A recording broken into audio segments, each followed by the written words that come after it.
এটা হচ্ছে ফতে খানের সমাধি।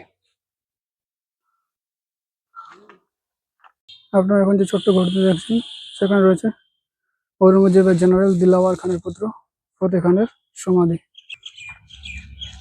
যাকে সম্রাট শাহ নিয়ামতুল্লাহকে হত্যা করার জন্য পাঠিয়েছিলেন বলে সন্দেহ করা হয়, কিন্তু সে এখানে রক্তবমি করে মারা যায়।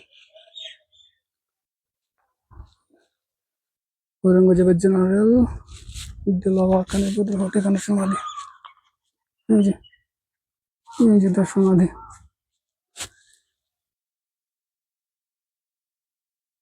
ফতে খানের সমাধি এটা।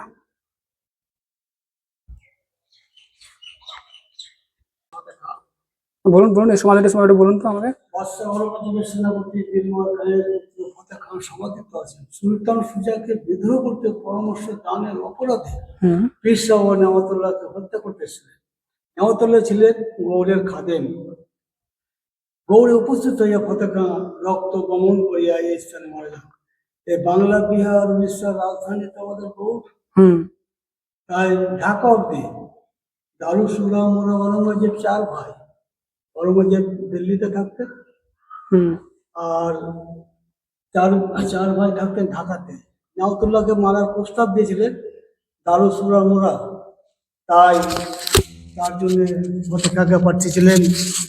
গৌড়ে উপস্থিত হইয়া ফতে খাঁ রক্ত বমন করে এই স্থানে মারা যান। এই গৌড় আমাদের মহা গৌরাঙ্গপ্রভু যখন গৌড়ে আসেন তার জন্য নাম দেওয়া হয়েছে গৌড়। এই গৌড় আমাদের ভালোর সোনার গৌড়। এই গৌড়ে সুয়াপর সোনা বৃষ্টি হয়েছিলেন, তার জন্য বলেন গৌড় শহর। তাই আমরা এই গৌড় শহরের লোক। ধন্যবাদ আপনাকে।